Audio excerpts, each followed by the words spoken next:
오늘 말씀의 제목은 하나님의 이름입니다. 존함이라고 해야겠죠. 본문은 출애굽기 3장입니다. 출애굽기 3장 초반부가 좀 내용이 깊이 있는 것들이 많이 나오죠. 지난번에는 7족속에 있었고요. 오늘은 3장 9절부터 15절까지 읽겠습니다. 이제 가라. 이스라엘 자손의 부르짖음이 내게 말하고 애굽 사람이 그들을 괴롭히는 학대도 내가 보았으니 이제 내가 너로 바로에게 보내어 너에게 내 백성 이스라엘 자손을 애굽에서 인도하여 내게 하리라. 모세가 하나님께 아뢰되 내가 누구이기에 바로에게 가며 이스라엘 자손을 애굽에서 인도하여 내리이까. 하나님이 이르시되 내가 반드시 너와 함께 있으리라. 내가 그 백성을 애굽에서 인도하여 낸 후에 너희가 이 산에서 하나님을 섬기리니 이것이 내가 너를 보낸 증거니라. 모세가 하나님께 아뢰되 내가 이스라엘 자손에게 가서 이르기를 너희의 조상의 하나님이 나를 너희에게 보내셨다 하면 그들이 내게 묻기를 그의 이름이 무엇이냐 하리니 내가 무엇이라고 그들에게 말하리이까. 하나님이 모세에게 이르시되 나는 스스로 있는 자이니라. 또 이르시되 너는 이스라엘 자손에게 이같이 이르기를 스스로 있는 자가 나를 너에게 보내셨다 하라. 하나님이 또 모세에게 이르시되 너는 이스라엘 자손에게 이같이 이르기를 너희 조상의 하나님 여호와 곧 아브라함의 하나님, 이삭의 하나님, 야곱의 하나님께서 나를 너희에게 보내셨다 하라. 이는 나의 영원한 이름이요 대대로 기억할 나의 칭호니라. 자, 여기까지 읽었습니다. 자, 9절에 보니까 이제 가라 라고 말씀하시죠. 이제 가라. 이제 가라라는 말은 어떤 시간이 되었다라는 뜻입니다. 책갈피를 3장에 하시고 창세기를 가시면 창세기 15장입니다. 창세기 15장 16절 말씀입니다. 자, 내 자손은 4대 만에 이 땅으로 돌아오리니 이는 아모리 족속의 죄악이 아직 가득 차지 아니함이니라 하시더니. 자, 지금 여기 가나안의 7족속을 한 족속으로만 말씀하셨어요. 아모리 족속의 죄악이 아직 가득 차지 아니었다. 제가 여기서 차다라는 단어에 관심이 생겨서 차다를 원어로 확인을 해봤더니요. 이 차다라는 단어는요. 영어로는 complete. 그러니까 완성하다라는 뜻입니다. 무슨 뜻이냐면요. 그들의 죄악이 완성되지 않았다라는 거예요. 그들의 죄악이 아직 완성되지 않았다. 그러니까 하나님께서 이 땅을 아브라함에게 주실 때 이 땅에 있는 족속들을 멸망시키셔야 되는데 이 멸망에는 분명히 이유가 있어야 하거든요. 하나님께서는 아브라함에게도 하나님이시지만 이방인들에게도 하나님이시기 때문에 이방인들이라고 아무 행위 없이 벌을 내리시진 않습니다. 그래서 지금은 너에게 이 땅을 줄 수 없다. 왜냐하면은 이들의 죄가 아직 완성되지 않았기 때문이다 라고 하나님께서는 아브라함에게 말씀하셨어요. 죄가 아직 완성되지 않았기 때문에 내가 너를 지금은 보낼 수 없다. 자, 그런데 이제 출애굽기 3장으로 돌아와서 출애굽기 3장 9절은요 반대예요. 이제 가라. 이제 가라라는 것은 그들의 죄악이 완성되었다라는 창세기 15장의 말씀이 사실은 암시되어 있죠. 숨어 있습니다. 이제는 그것이 완성됐으니 가라. 또 동시에 하나님께서 이렇게 말씀하십니다. 이스라엘 자손의 부르짖음이 내게 달했고 애굽 사람이 그들을 괴롭히는 학대도 내가 보았다라고 하거든요. 자, 지금 하나님께서 아브라함에게 주신 약속은요. 그러니까 그 약속이 성취되지 못한 이유는 아모리 족속의 죄악이 완성되지 않았기 때문인데 지금 이 본문에서는 하나님께서 말씀하세요. 이스라엘의 부르짖음이 나에게 도달하였다. 그리고 그들의 학대당함을 내가 보았다라고 합니다. 자, 그러면 400년 동안 이들이 학대를 당하였는데 하나님께서 얼마나 둔한 귀를 가지셨길래 지금 들렸다. 내가 지금 보았다. 굉장히 엉성한 이 마이크와 안테나 아닙니까? 레이더 아닙니까? 근데 하나님께서요. 이제 내게 그 부르짖음이 들렸고 이제 내가 그들의 학대를 보았다라고 말씀하시는데 이것은 하나님의 감각기관이 굉장히 둔하다라고 이해하면 절대로 안 되고요. 이 하나님께서 모세에게 하시는 말씀의 그 내면에는 사실 모세의 조상 아브라함과 하신 언약이 있어요. 근데 지금 안타깝게도 이 모세뿐만 아니라 모세 세대 모든 백성들은 아브라함이나 이삭이나 야곱과 언약하신 하나님과의 깊은 관계, 그러니까 아브라함과 하나님 사이의 깊은 관계를요, 모세는 지금 알지 못합니다. 따라서 아브라함에게 준 나의 약속을 내가 지금 성취시키려 한다라고 해봤자 모세는 알아듣질 못합니다. 그래서 모세가 납득할 만한 이유를 하나님께서는 알려주고 계신 거예요. 그 이유가 무엇인고 하니 너의 백성들의 부르짖음이 내게 지금 들렸고 내가 그들의 학대를 보았다라는 것입니다. 사실 그 내면에는 하나님과 아브라함 사이에 약속이 있어요. 여기서 제가 오늘 말씀을 이제 연구하면서요, 뭘 느꼈냐면 하나님이 굉장히 인간적이시고 하나님이 굉장히 참 배려심이 많으시다는 거예요. 인간들에게.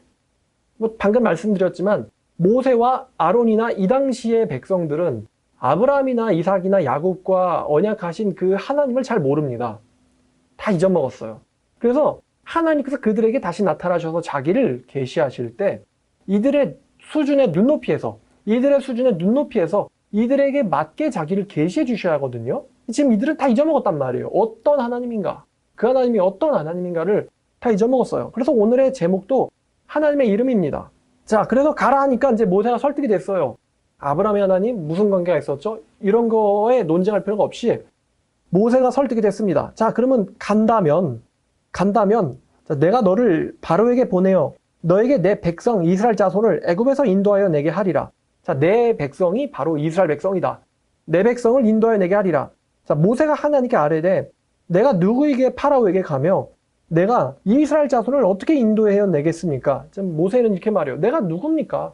내가 무슨 자격이 있다고 그들에게 갑니까? 그러니까 이제 하나님이 말씀하세요. 하나님이 이르시되 내가 반드시 너와 함께 있을 것이다. 그러니까 내가 누구입니까? 라는 것에 대한 대답이 내가 너와 함께 있을 것이다. 그러니까 내가 무슨 주제나 된다고 파라오에게 갑니까? 그랬더니 하나님의 응답은 내가 너와 함께 있을 것이다. 그러니까요, 이게 참 우리에게 위로가 되죠. 상대가 제국의 황제라고 하더라도 하나님이 나와 함께 하신다면 제국의 황제를 상대할 자격이 된다는 것이죠. 내가 누구에게 파라오와 함께 갑니까? 내가 너와 함께 하겠다. 이게 모세와 하나님의 지금 문답이에요. 문답. 질문과 대답이죠. 내가 반드시 너와 함께 있으리라. 네가 그 백성들을 애굽에서 인도하여 낸 후에 너희가 이 산에서 하나님을 섬기게 될 것이니 이것이 내가 너를 보낸 증거니라. 지금 모세가요, 이 호렙산 혹은 시내산에서 하나님을 만났잖아요. 떨기나무 속에서. 그 앞에서 일어나는 대화거든요. 이 산에서 너희들은 나를 섬기게 될 것이니 이것이 내가 너를 보낸 증거다 라고 말씀하십니다. 그러니까 모세가 또 물어봐요. 모세가 하나님께 아뢰되 내가 이스라엘 자손에게 가서 이르기를 너희의 조상 하나님이 나를 너희에게 보내셨다라고 하면은 그들에게 내게 묻기를, 지금 이들은요 아브라함, 이삭, 야곱의 하나님을 다 잊어먹었어요. 그들이 내게 묻기를 그의 이름이 무엇이냐 하리니 내가 무엇이라고 그들에게 말하리이까. 지난번에 이제 이런 설명 드렸던 것 같은데 애굽에는 그 종교가 다신교죠. 그래서 가장 최고의 신이 라가 있고 이제 라를 보조하는 다른 신들이 있어요. 다른 신들이 있어서 뭐 토트 신도 있고요. 또 아문라라고 하는 신도 있었고요. 자, 이 다신교 상황 속에서 신들이 다 이름을 갖고 있잖아요. 그러니까 그 애굽의 문화권에서 지배되던 이스라엘 백성들이 새로운 신이 너희들을 구원하려고 왔다라고 했을 때 분명히 그 애굽의 문화권 내에서 지배받던 이스라엘 백성들이 그 신에 대해서 물어볼 거예요. 그 신의 이름이 무엇입니까? 그러니까 아문도 있고 라도 있고 토트도 있는데 우리를 구원하려고 오신 조상의 하나님의 하나님이라고요? 그럼 그분의 이름은 뭐예요? 라고 분명 물어볼 것입니다. 왜냐하면 이름은 그 신의 특성을 나타내거든요. 이름을 물어볼 것인데 내가 뭐라고 얘기해야 할까요? 그러니까 이름도 모르는 사람이 나를 보냈다라고 하면은 내가 어떻게 그들을 설득하겠습니까? 그러니까 당신의 이름을 내가 그들에게 알려줘야 되지 않겠습니까? 내가 그들에게 계시해줘야 되지 않겠습니까? 라고 했을 때 하나님께서 이렇게 대답하시는데 하나님이 모세에게 이제 또 문답이에요. 이르시되 나는 스스로 있는 자이니라.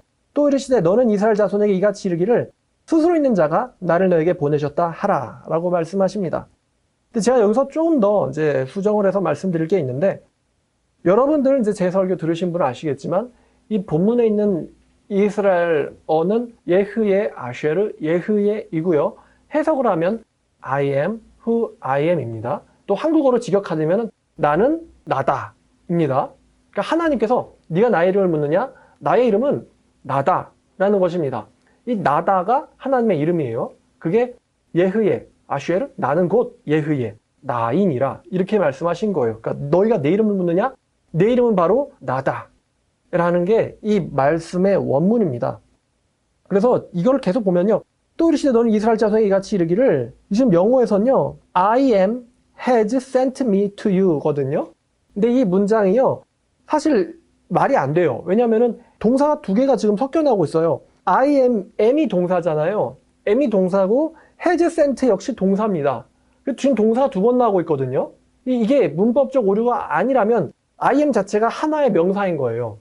I am 자체가 하나의 명사인 거예요. 그래서 I am, 나는 이라는 분이 has sent me to you. 그분이 나를 너희에게 보냈다라고 말해라. 그러니까 하나님의 이름이 뭡니까? 나는 이라는 거죠. I am.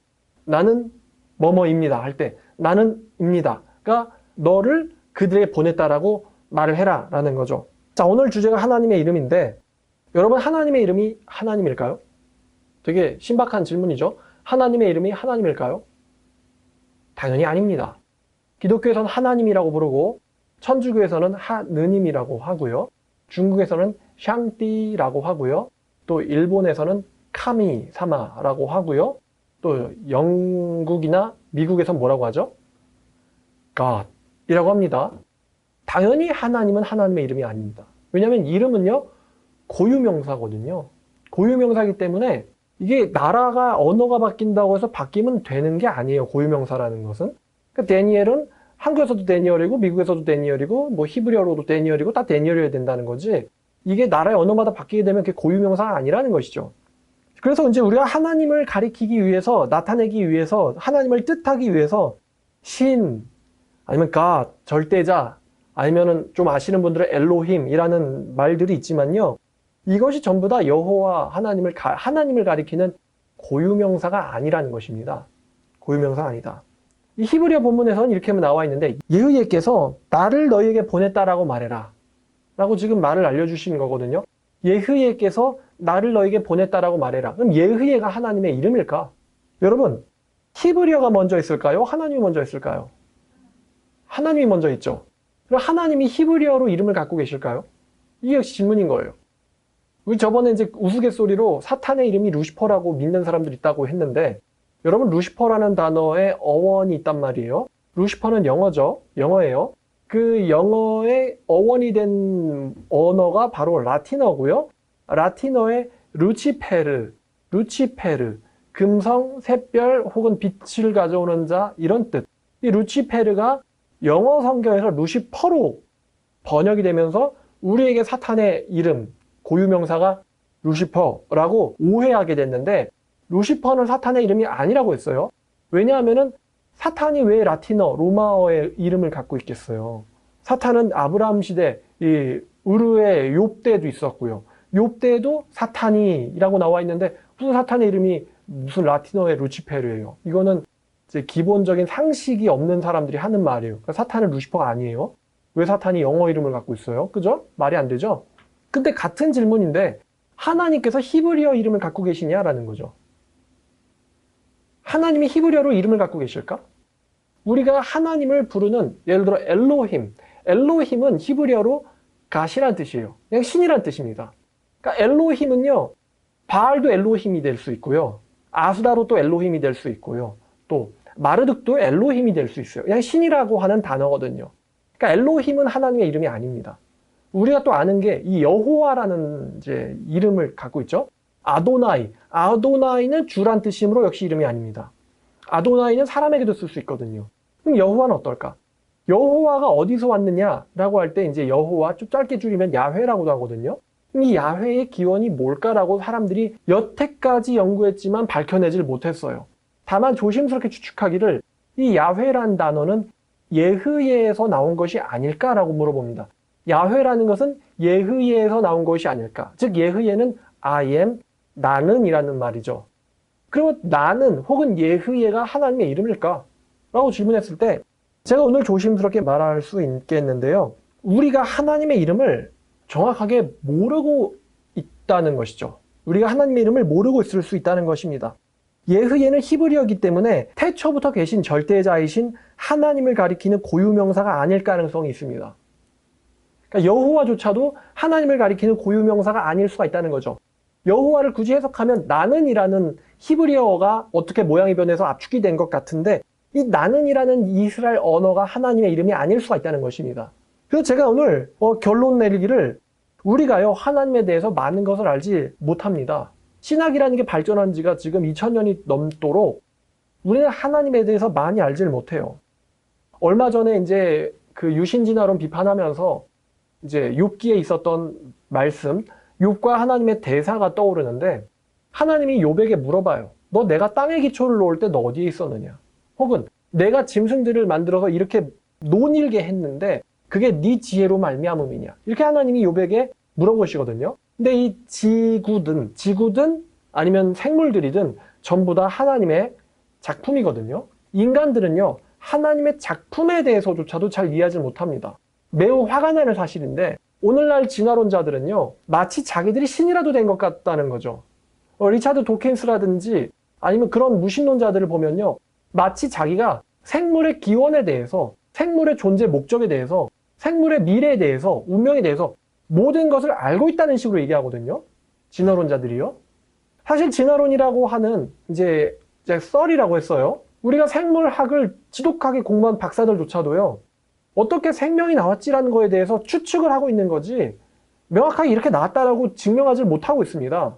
이제 겨우 알게 된 게 생명체의 안에는 생명체를 나타내는 DNA, 염기서열, 아니면 사진수 이런 문자들로서 생명체의 정보를 갖고 있는 이런 이제 물질들이 있는데, 이런 물질들을 이루는데 굉장히 복잡한 경우의 수가 있고, 이 중에 우리 현생의 생물을 구성하는데 이 DNA라는 것이 굉장히 복잡하고 난해하다라는 걸 이제 겨우 알고 있는 거예요.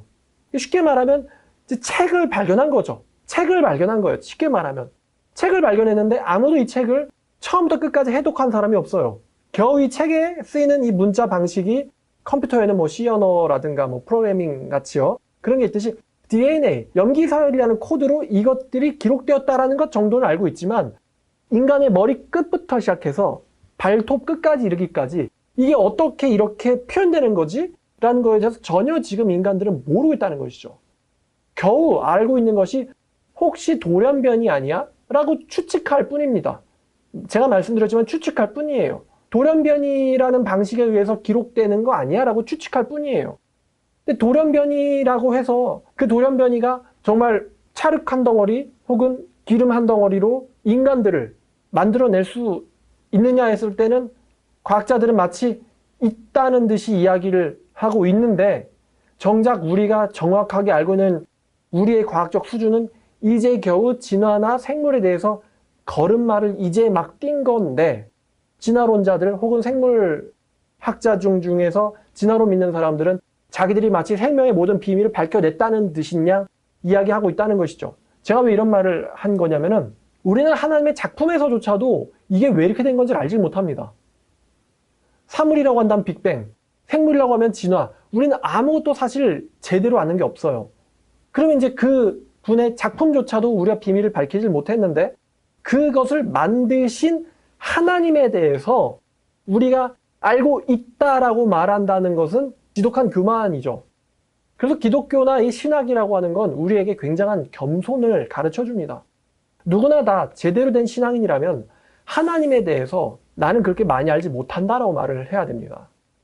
우리는 겨우 계시받은 만큼만 조금 알고 있는 거예요. 심지어 오늘 설교를 통해서 말씀드린 것은 우리는 하나님의 이름조차도 제대로 모릅니다. 그렇다고 그분이 없다는 건 아니죠. 그분의 이름조차도 제대로 알지 못합니다. 이 비밀에 쌓인 하나님의 이름조차 제대로 알지 못해요. 이 예흐예, 야훼라고 하는 히브리어조차 하나님의 진명이 아닐 수 있다는 것입니다. 다만 우리가 하나님께서 인류 속에서 역사하신 것들, 아브라함의 하나님, 이삭의 하나님, 야곱의 하나님, 혹은 삼손의 하나님, 모세의 하나님, 여호수아의 하나님, 다니엘의 하나님, 마태의 하나님, 바울의 하나님, 이렇게 인류 속에서 역사하신 하나님의 이 방식을 보고서는 하나님에 대해서 조금 알아요. 어떤 분이신가. 근데 우리가 하나님의 왜 이름조차도 모르냐? 성경에 따르면 그 이름이라는 것은 그 사물이나 인간이라는 존재의 본질을 나타냅니다. 본질을 나타냅니다. 그러니까 여호수아는요, 여호수아처럼 사는 거고요. 나발은 나발처럼 사는 거고요. 다윗은 다윗처럼 사는 거고요. 바울은 바울처럼 사는 거예요. 이름은 그 사람의 본질을 나타냅니다. 모세는 모세처럼 살아요. 오늘 본문에 나오는 사람이. 그러면 하나님의 이름을 안다는 건 하나님의 본질을 안다는 것과 같을 텐데, 우리는 하나님의 이름도 몰라야 하는 것이 어쩌면 인간의 정확한 위치가 아닐까라는 것입니다. 여러분, 인간의 이름은 누가 만들어줬죠? 창세기 5장에서 하나님이 만들어줬어요. 하나님이 인간의 본질을 정확하게 알고 계시죠. 아담이란 말은요, 인간이란 뜻도 있지만요, 흙이란 뜻이에요. 제가 이제 이 말씀 본문 속에서 헤엄치고 놀면서 느낀 것이, 지금 이 이스라엘 백성들은 이 고통당하고 노예로 살던 지금 국가조차도 성립하지 못했어요. 이 애굽에서 나와서, 이집트에서 나와서 이 광야를 거쳐가지고 이제 막 자기 땅을 찾아야 된단 말이에요. 근데 지금 현실로 오면은 현실은 사람들이 온갖 다 돈 얘기와 성공 얘기밖에 없어요. 어디에 투자해야 되고 어디에 땅을 사야 되고 어디에 내 집을 이렇게 불려야 되고 인간들은 마치 현실이 영원하다고 생각해요. 근데 이 성경 속에 계신 하나님은 이 사람들을 구해내줘가지고 이제 막 다른 땅으로 옮겨가는 중이라는 거죠. 여기서 엄마 우리 빌딩은 어디에 있어? 우리 집은 어디에 터잡아? 어디가 땅값이 높아? 어디가 강남이야? 이런 대화들이 이들에겐 전혀 중요하지 않다는 것이죠. 그러니까 우리의 생각이 얼마나 지금 성경 속에서 정말 물질적으로 와버렸는가 좀 반성을 하게 됐어요. 오늘 본문을 읽으면서. 이 백성들은 지금 노예 생활에서 구원을 받아야 되는데 지금 우리들은 어떻게 하면 내 재산을 불릴까? 여기에만 지금 정신이 집중돼 있구나. 심지어 대통령조차도 뭐 종교의 자유조차 뭐 사람의 생명이나 재산을 침해하면서까지도 뭐 중요하게 여겨질 수는 없다라는 굉장히 유물론적인 발언을 대통령조차 하고 있는데 그래서 우리가 하나님에 대해서조차도 제대로 알지를 못하고 있다. 과학자들은 마치 지가 신이라도 된 신양. 리차드 도킨스 보면 자기가 신이에요. 나는 생물의 모든 기원에 대해서 말할 수 있다. 증명할 수 있다. 어떻게 이렇게 발전했는지, 어떻게 기름이 인간이 되고 새가 되고 공룡이 됐는지 나는 말할 수 있다. 거의 뭐 신이에요, 자기가. 진화론이라는 이 종교, 섹트라고 불러야겠죠. 그 섹트는 컬트죠. 진화론이라는 컬트의 신이에요, 이 사람들은. 그래서 이 사람들은 하나님 믿기 힘들겠구나. 왜냐하면 하나님 믿으려면 자기가 신의 자리에서 내려와야 되는데 신의 자리에서 내려오기가 쉬울까요? 못 내려올 거예요, 아마도. 힘들겠구나. 근데 기독교는 하나님이 만드신 것에서 인간의 위치를 알게 하죠. 얼마나 나는 하찮은가, 흙에 불과한가. 너는 흙이다. 이게 하나님 우리에게 주신 이름이에요. 너는 흙이니 흙으로 돌아가라. 이게 우리의 운명이에요. 아무리 잘났어도 너는 흙이다. 그럼 끝이에요. 왕이든 부자든 흙이다. 그럼 그 사람의 본질란 말이에요. 아무리 잘나가지고 비싼 거를 걸쳐놔도 너는 흙이라는 거예요. 마치 흙으로 만든 이 석고 동상에다가 비싼 금가락지 껴놓고는 뭐 명품 옷 입혀놓고 그래봤자 걔는 흙이라는 거예요. 늙어서 죽으면 썩어서 흙이 돼야 돼요. 그게 하나님 우리에게 붙여주신 이름이에요. 넌 아담이다. 넌 흙이다. 그 흙이 하나님의 이름을 모르고 있을 수 있는 것도 당연하지 않습니까? 자, 그래서 우리 신앙인들은 굉장히 정직해야 돼요. 과학자들은 과학이란 이름이지만 굉장히 부정직합니다. 겸손해야 됩니다, 우리들은. 자, 그래서 이 하나님을 뭐라고 소개할까요? 그랬더니 하나님께서 내가 야훼야, 여호와야 이렇게 자기를 알려주시는 게 아니라 뭐라고 이제 마치 어린아이에게 가르치듯이 교육하듯이 설명해 주시는데 자, I am이 나를 너에게 보냈다라고 말씀하라라고 하면서 15절에 덧붙여 주세요. 하나님이 또 모세에게 이르시되 너는 이스라엘 자손에게 이같이 이르기를 너희 조상들의 하나님 여호와 곧 아브라함의 하나님, 이삭의 하나님, 야곱의 하나님께서 나를 너희에게 보내셨다 하라. 이렇게 어린아이를 가르치듯이 붙여주십니다. 설명을. 그러면 지금 하나님의 이름은 모르지만 아브라함의 신, 이삭의 신, 야곱의 신께서 나를 너에게 보냈다라고 말씀하라라고 얘기하셨을 때 이는 나의 영원한 이름이요 대대로 기억할 나의 칭호니라. 이 아브라함과 이삭과 야곱의 신, 이게 하나님의 칭호라고 하는데 하나님께서 왜 이렇게 말씀하셨느냐? 지금 아브라함이 1948년생이고 아브라함이 이삭 100세에 낳고 이삭이 60세에 야곱을 낳고 야곱이 130세에 이제 이주를 하잖아요. 그리고 나서 지금 한 400년 정도라고 하는 시간이 흘렀습니다. 시간이 흘렀어요.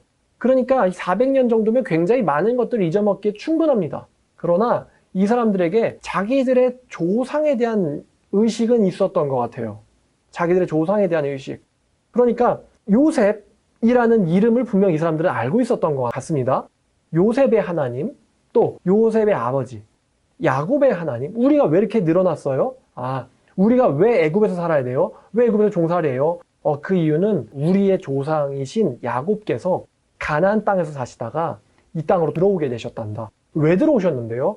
그때 이 땅의 총리가 요셉이라고 하는 야곱의 아들이었단다. 이 정도 지식은 다 있었을 거예요. 그럼 요셉은 어떻게 총리가 되었어요? 그게 하나님께서 요셉에 주신 말씀과 꿈과 계시 때문이지.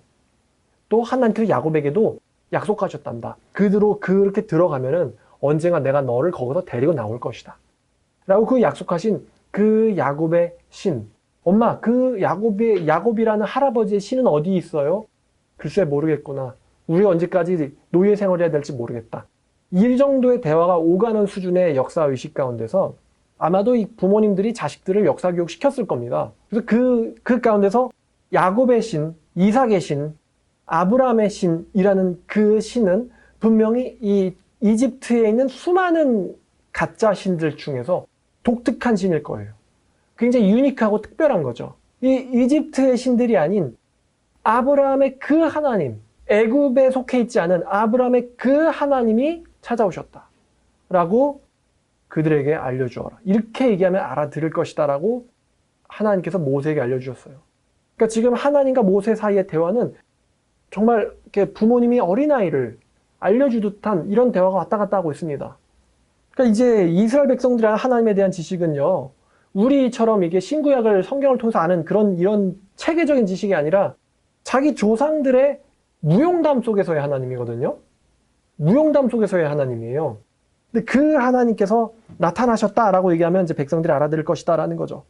자, 그래서 이제 3장 16절부터 22절까지 나가는데 이 파트는 예언입니다. 예언이에요.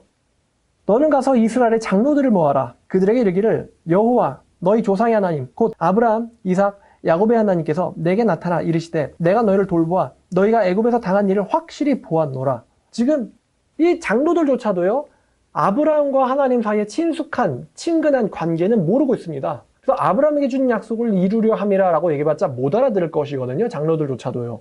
그래서 자, 내가 너희가 당한 이 고난 때문에 왔다라고 말을 하라는 것이죠. 하나님 입장에선 거짓말은 아니죠. 이들의 부르짖음이 상달된 것도 맞고요.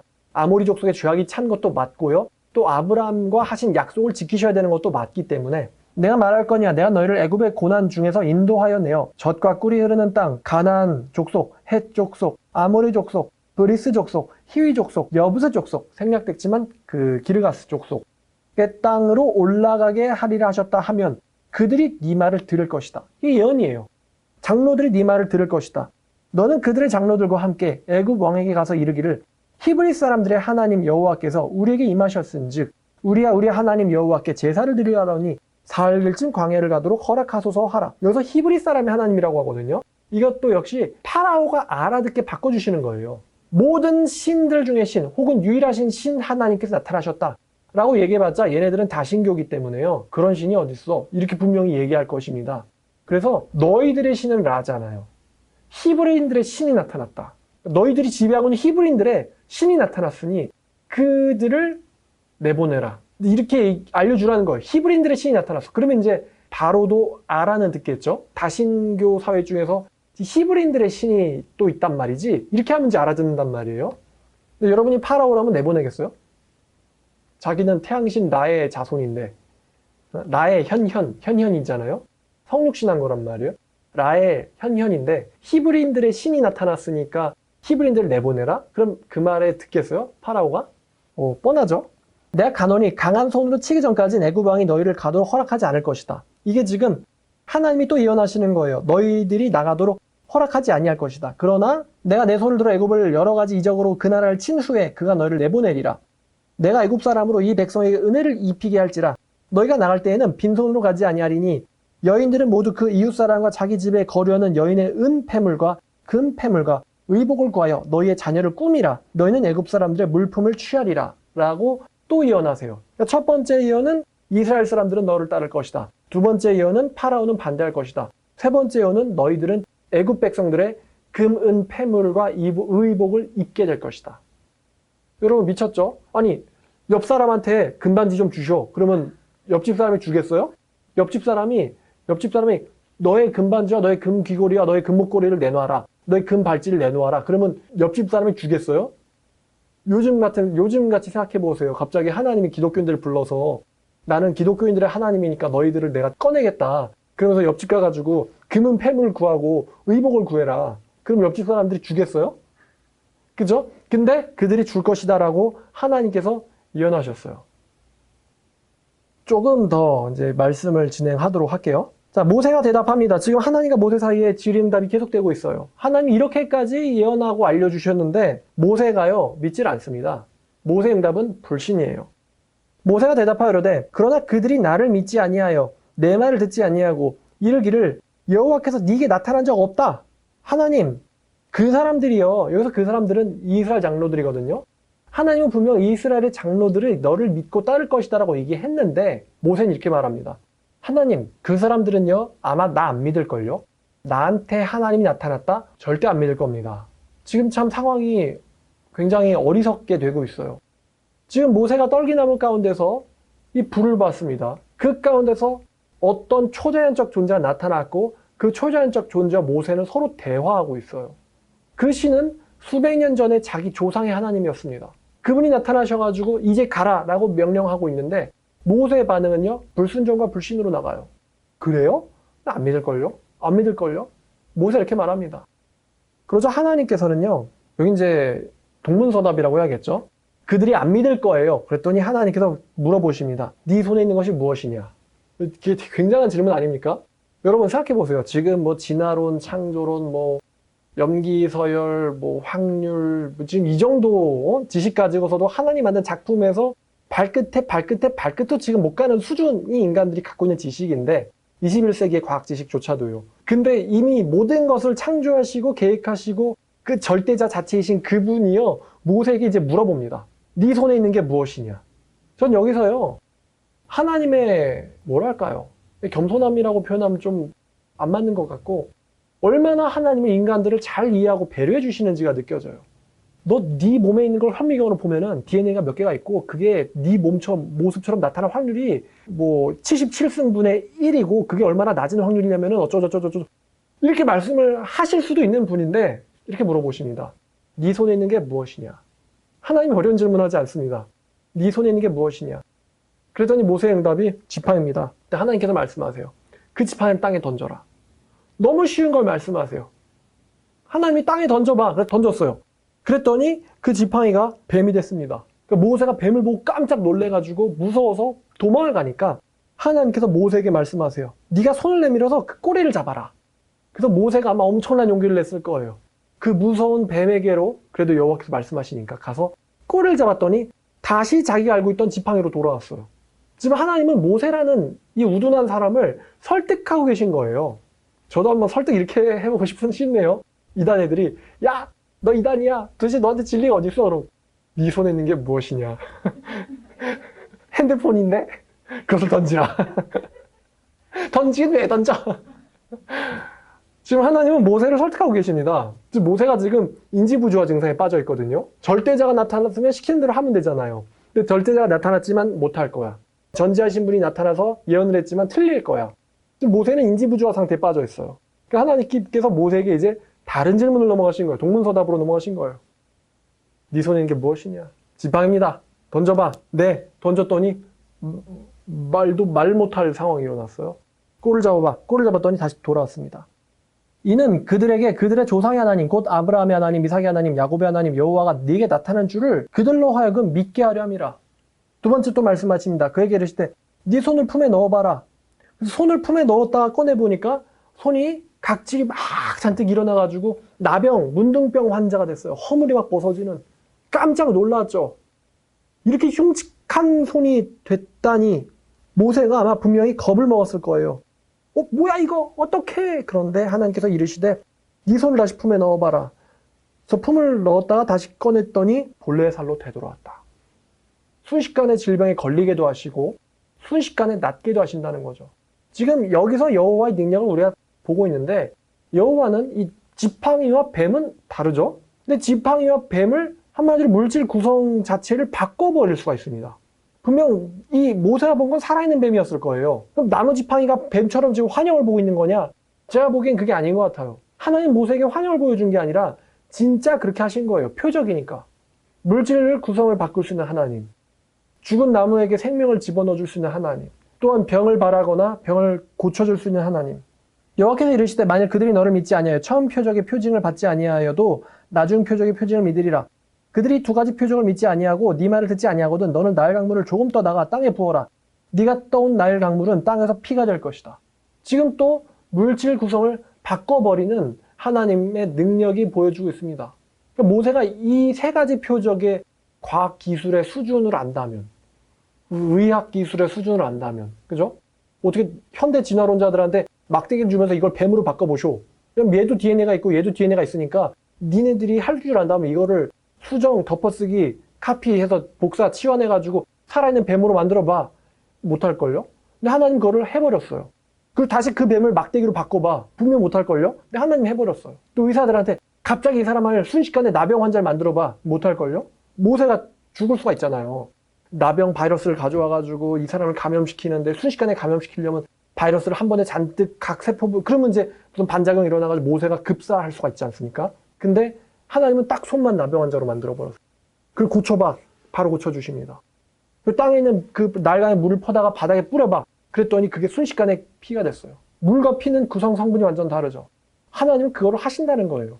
의학자들과 생물학자들이 기겁할 만한 일을 하나님은 태어나게 하고 계신 겁니다. 자, 이제 이렇게까지 보여줬는데 모세의 반응이요? 이 정도면 할 말 없잖아요. 할 말 없잖아요.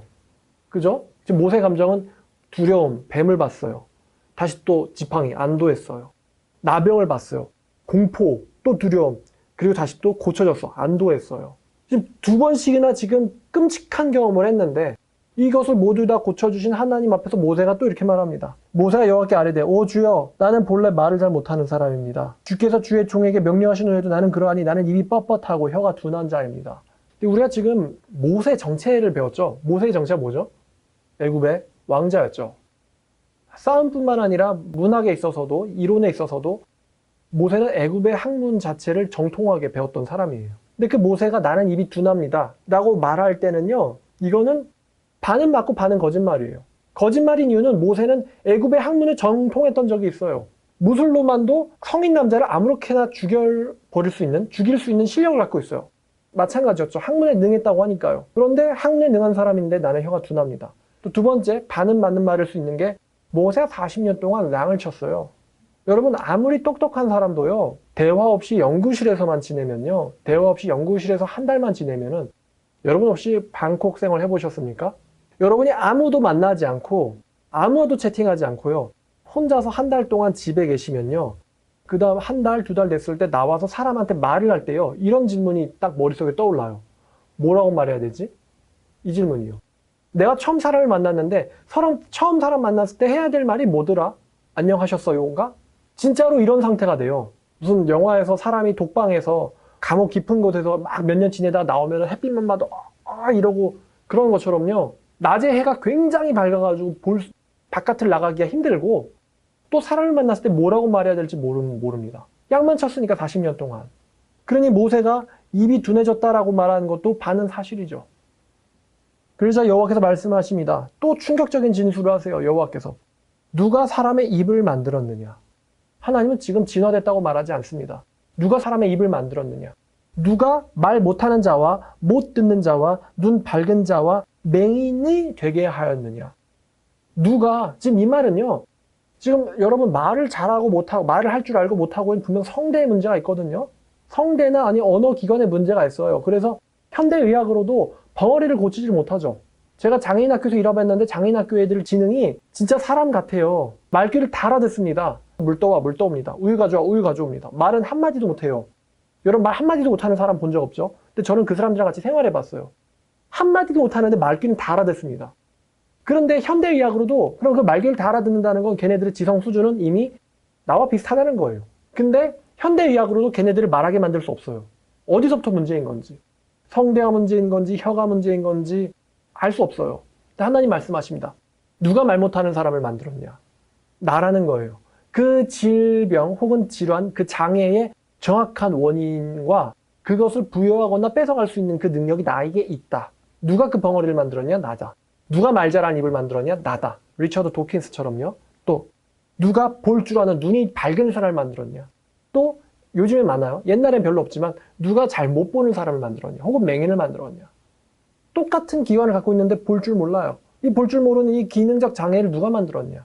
바로 나 아니냐? 근데 내 앞에서 나는 입이 둔하고 혀가 굳었습니다 라고 말을 하지 말라는 거예요. 네가 지금 아직도, 그러니까 지금요, 이 모세에게 나타나신 하나님, 그러니까 모세가 아직도 하나님을 잘 몰라요. 하나님 잘 모릅니다. 하나님께서 여러 가지를 보여주셨는데 그것만으로 지금 모세는 하나님이 내 앞에 나타나신 분이 누군지를 인식을 못하고 있습니다. 아브라함이 결국에는 100세 됐을 때 하나님이 어떤 분이 좀 알게 됐어요. 이분은 진짜 자기가 말한 대로 할 수 있는 능력이 있다는 거. 오죽하면 자기 아들의 이름을 웃겨 라고 지었겠습니까? 하나님이 나를 웃겼다. 너무 어이가 없어가지고 실소가 나온 거예요. 이름이 실소예요. 헛웃음. 이렇게 된 거죠. 아브라함이 이제 하나님 겨우 알았어요. 근데 모세는 그러한 하나님과의 관계가 없어요. 나 여호와가 아니까 하나님이 얼마나 답답하셨겠어요. 또 가르쳐줘야 돼. 또 가르쳐줘야 돼. 또 가르쳐줘야 돼. 이제 가라. 내가 네 입과 함께 있어서 할 말을 가르치리라. 그래서 모세가 또 말합니다. 오 주여 보낼 만한 사람을 보내소서. 하나님께서 이번에는 살짝 노를 말하십니다. 네 형 아론이 너에게 있지 않느냐. 그러니까 이분이 모든 걸 안다는 거죠. 아론이 있는 걸 어떻게 알았지? 아론이 있지 않느냐. 그리고 또 그가 말도 잘한다는 것을 내가 아노라. 그가 너를 만나러 나오리니 그가 너를 볼 때에 그의 마음속에 기쁨이 있을 것이다. 그러니까 네가 가면 아론이 나올 것이다. 너는 그에게 말하고 그의 입에 할 말을 주어라. 내가 네 입과 그의 입과 함께 있어서 너희들이 행할 일을 가르치리라. 그가 너를 대신하여 백성에게 말할 것이요 그는 네 입을 대신할 것이며 너는 그에게는 하나님처럼 되리라. 그러니까 대변인이죠. 아론은. 너는 이 지팡이를 손에 잡고 이것으로 이적을 행할지니라. 이제 하나님이 뱀에서 다시 바꿔줬던 지팡이가요. 이 뒤에서는 뭐라고 불리냐면은 하나님의 지팡이라고 불립니다. 하나님의 지팡이라고 불려요. 자, 오늘 여기까지 하도록 하겠습니다. 이게 지금 하나님과 인간 사이에, 하나님과 모세 사이에 어떤 지식 대결일 수도 있고, 아니면 하나님과 모세 사이에 어떤 갈등이 있습니다. 하나님은 지금 아브라함에게 주신 약속을 이루시기 위해서, 또 백성들을, 자기 백성들을 고통에서 풀어주시기 위해서 모세를 보내려는데 모세는 그 하나님을 믿지 않습니다. 하나님과 대화하면서도 믿지 않고요. 하나님의 능력을 보면서도 믿지 않습니다. 놀라고 두려웠지만 믿지는 않습니다. 우리는 이러한 아이러니함을요, 우리 실수할 가운데서 많이 봅니다. 하나님을 믿는다 하지만 하나님의 능력을 실제로 믿지 않아요. 믿는 사람처럼 행동하지 않습니다. 안 가는 거죠. 주여 보낼 만한 사람을 보내소서라고 하나님과 대화하면서 하나님을 설득하려고 해요. 난 아닙니다. 난 아닙니다. 난 아닙니다. 라고 설득하려고 해요. 하나님은 너다, 너다, 너다라고 하는데 모세는 난 아닙니다. 난 아닙니다. 난 아닙니다. 이런 계속 논쟁이 왔다 갔다 하고 있는 거예요. 어쩌면 모세 속에서는 서운함이 있었을 거예요. 아니, 능력 진짜 좋으신데 40년 전에 나타나시지. 모세가요. 아, 이 정도 능력이면 내가 사람 안 죽였어도 충분히 내가 할 수 있었겠구만, 구원을. 그러면 40년 전에나 나타나시지. 왜 이제서야 나타나셨어? 라고 모세 속에는 서운함과 원망도 있었을 거예요. 왜냐하면 그때 안 나타나셔가지고 망했잖아요, 자기 인생이. 자기 인생 한마디로 망했다고 볼 수 있잖아요. 난 아닙니다. 보낼 만한 사람 보내세요. 모세를 하나님께서 끝까지 어린아이를 이제 설득하듯이 설득해 하십니다. 보여주시면서.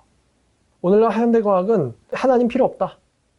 우리 인간은 모든 물질과 모든 생물의 기원과 과정과 목적을 알고 있다. 라는 식으로 하나님을 대신하려고 하는데요.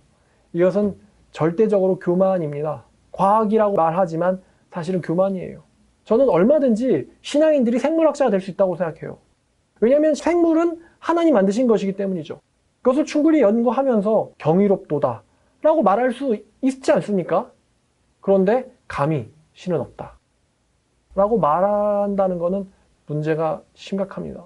기독교인들 중에서도 이런 신앙인들이 나왔으면 좋겠어요. 이런 이제 과학자들이, 유명한 과학자들이 많이 나왔으면 좋겠어요. 제가 한번 생물학을 배워보고 싶은데 생물학과 신학을 동시에 전공하기에는 좀 한국은 무대가 좁나요? 사실 늦었습니다. 이제 가라. 내가 너를 생물학 박사가 되게 아니라 하나님 난 아닙니다. 보낼 만한 사람을 보내소서. 기도하겠습니다. 하나님 아버지, 오늘 이렇게 번잡하고 모든 것이 물질주의적인 세상 속에서 출애굽기 3장을 나누면서 모세에게 나타나신 하나님의 자기 계시를 봅니다. 아버지, 우리들은 하나님의 이름조차도 제대로 알지 못하고 있는 것 사실입니다. 하나님 우리에게 겸손을 가르쳐 주시며 또 성경 속에서 나타나신 하나님을 우리가 믿으며 하나님이 누구신지를 우리의 실질적인 현실의 삶 가운데서 깨닫고 적용할 수 있도록 도와주시옵소서. 모세처럼 하나님의 말씀, 성경을 읽으면서도 믿지 아니하는 이 우둔함 속에서 저희를 구원해 주시기를 바랍니다. 이 모든 말씀 이스라엘 백성들에게 나타나셔서 구원하신 그 하나님의 아들 예수님의 이름으로 기도드렸습니다. 아멘.